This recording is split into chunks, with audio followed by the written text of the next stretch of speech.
दोस्तों, आईफोन दुनिया में कितनी बड़ी क्रांति थी आप इस बात से समझ सकते हैं कि 2007 में उसके लॉन्च होने पर माइक्रोसॉफ्ट के सीईओ स्टीव बॉलमर ने इसका मजाक उड़ाते हुए ये कहा था कि आईफोन कोई कस्टमर नहीं खरीदेगा क्योंकि इसमें एक कीपैड नहीं है। लेकिन आज 15 साल बाद शायद ही हम में से कोई होगा जो अपने लिए कीपैड फोन खरीदेगा। आईफोन में लोगों ने भविष्य को देखा था, लेकिन क्या आप ये बात जानते हैं कि एप्पल चाहता तो आईफोन 2007 के बजाय 1993 में ही लॉन्च कर देता, और उन्होंने इसकी कोशिश की भी लेकिन असफल रहे। इस कहानी में कोर्ट केसेस, जेल और टेक्नोलॉजी के फेलियर से लेकर खराब लीडरशिप, सभी का कुछ ना कुछ रोल रहा। क्या है पूरी कहानी, आज जानेंगे हम इस वीडियो में, तो अंत तक बने रहिएगा हमारे साथ। वीडियो शुरू होने से पहले वीडियो को लाइक करना, चैनल को सब्सक्राइब करना भी ना भूलें। आपको आईफोन को शुरुआत से समझना है तो 1992 की टेक्नोलॉजी को समझना होगा। ये वो वक्त था जब घरों में कंप्यूटर्स का दिखना आम हो रहा था और ज्यादा से ज्यादा लोग कंप्यूटर्स इस्तेमाल कर रहे थे। और ऐसे में आए PDAs यानी पोर्टेबल डिजिटल असिस्टेंट्स। ये कुछ टैबलेट्स जैसे थे जिन्हें ज्यादातर बिजनेस से जुड़े कस्टमर्स इस्तेमाल किया करते थे। 1992 में एप्पल की हालत खराब थी क्योंकि एप्पल की सफलता का राज रहे स्टीव जॉब्स को 1984 में उन्हीं की कंपनी से बाहर कर दिया गया था, जिसके बाद एप्पल की कमान जॉन स्कली के हाथ में आ गई। जॉन स्कली भी इन पोर्टेबल डिवाइसेस के बिजनेस में घुसना चाहते थे और उनके लिए अच्छी खबर ये थी कि स्टीव जॉब्स जाते जाते उनके लिए एक तोहफा छोड़ गए थे।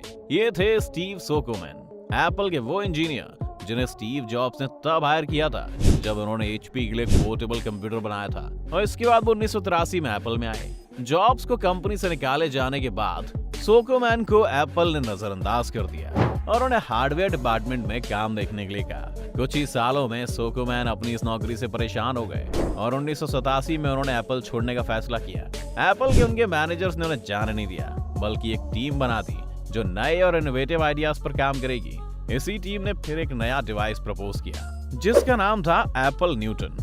एप्पल न्यूटन एक ऐसा टैबलेट था दोस्तों जो A4 साइज शीट जितना बड़ा था और उसमें टच स्क्रीन, हार्ड ड्राइव और हैंडराइटिंग रिकॉग्निशन जैसे फीचर्स थे, और आप अपनी हैंडराइटिंग में कुछ भी लिख सकते थे जिसे डिवाइस डिजिटल टेक्स्ट में कन्वर्ट कर देता था। इसी के साथ एक दूसरी टीम एप्पल के नॉलेज नेविगेटर पर भी काम कर रही थी। नॉलेज नेविगेटर भी एक टैबलेट था और यहाँ पर हमें पहली बार सिरी के कुछ अंश दिखते हैं। रिलीज्ड कमर्शियल में दिखाया गया था कि नॉलेज नेविगेटर में एक असिस्टेंट होगा जिससे आप बात करके ही अपने सभी काम करवा पाएंगे। इसके अलावा इसमें वीडियो कॉल टेक्नोलॉजी भी शामिल है। और सोचिए, ये सब तब हो रहा था जब दुनिया का पहला इंटरनेट ब्राउजर तक नहीं बना था, वो बिना इंटरनेट के ये सब करने वाले थे।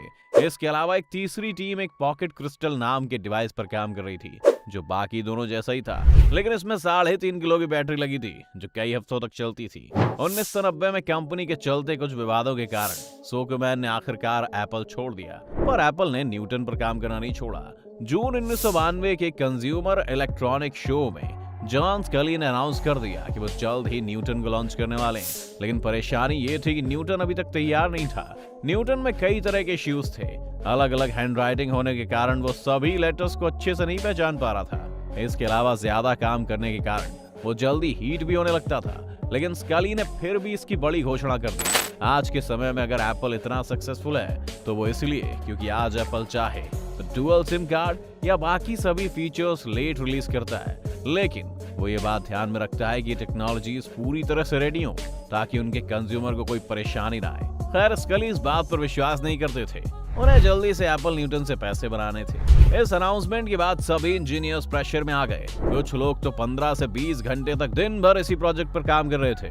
डिवाइस रेडी नहीं था, लेकिन 1992 में इसका पब्लिक डेमो दिया गया, लेकिन रिलीज डेट को अगस्त 1993 कर दिया गया ताकि एप्पल को थोड़ा और समय मिल जाए। इस बीच एप्पल के कई पुराने एम्प्लॉइज ने नौकरी छोड़ दी और प्रेशर में काम करने के कारण कोई सोमो नाम के एक सॉफ्टवेयर इंजीनियर ने तो अपनी जान तक ले ली। एक खबर ये भी आई कि एक सॉफ्टवेयर इंजीनियर की दिमागी हालत इस तरह खराब हो गई कि उसने अपने रूममेट पर ही जानलेवा हमला कर दिया, जिस कारण उसे जेल भी जाना पड़ा। इसके बाद एप्पल ने एक नई मेंटल हेल्थ पॉलिसी इंट्रोड्यूस की। डेडलाइन करीब आती जा रही थी, अगस्त में लॉन्चिंग थी और मई के महीने में ही इस डिवाइस में 4000 से ज्यादा बग्स पाए गए। जिन्हें वक्त से पहले ठीक करना था। आखिर में अगस्त 1993 आते आते न्यूटन को मार्केट में उतार दिया गया, लेकिन परेशानी ये थी कि न्यूटन के अनाउंसमेंट से अब तक 1 साल से ज्यादा वक्त बीत चुका था, जिस कारण उसकी हाइप खत्म हो गई थी और लोग न्यूटन के बारे में भूल चुके थे। इसके बाद न्यूटन में ना ही इंटरनेट एक्सेस था और ना ही कंपनी द्वारा प्रॉमिस की गई वायरलेस फीचर्स। 1995 में इसका एक नया वर्जन लॉन्च किया गया, जिसमें ज्यादातर परेशानियों को हल कर लिया गया। सुनने में अजीब लगेगा, लेकिन इस डिवाइस में 2 MB स्टोरेज और 1 MB रैम थी, जो उस समय के हिसाब से सफिशिएंट थी, लेकिन न्यूटन के लिए बहुत देर हो चुकी थी। 1997 में एप्पल ने न्यूटन को एक नई कंपनी बना दिया ताकि इसके लिए अलग से इन्वेस्टर्स ढूंढे जा सके। 1998 में स्टीव जॉब्स ने एप्पल को फिर से ज्वाइन कर लिया और उन्होंने एप्पल और न्यूटन की हालत देखी और फैसला किया कि वो न्यूटन प्रोजेक्ट को बंद कर देंगे और ज्यादा तैयारी के साथ मार्केट में उतरेंगे। ये अप्रोच रंग लाई और उन्होंने एप्पल को धीरे धीरे फिर से खड़ा करना शुरू किया। साथ साथ एक टीम आईफोन पर काम करने में लग गई।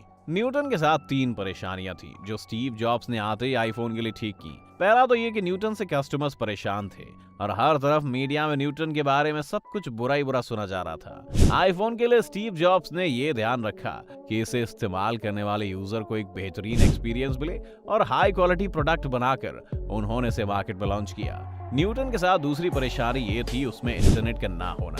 आईफोन के लॉन्च तक टेक्नोलॉजी इतनी एडवांस हो चुकी थी कि इस तरह के फोन्स में भी इंटरनेट चल सके। आईफोन ने खास तौर पर इंटरनेट पर ध्यान दिया। आईफोन में वाईफाई का फीचर ऐड करने से लेकर अपना खुद का सफारी ब्राउजर आईफोन में ऐड करना इसी तरफ एक बड़ा कदम था। न्यूटन के साथ तीसरी और आखिरी परेशानी जो थी वो थी एक लालची सीईओ जिसे टेक्नोलॉजी के बारे में कुछ भी नहीं पता था।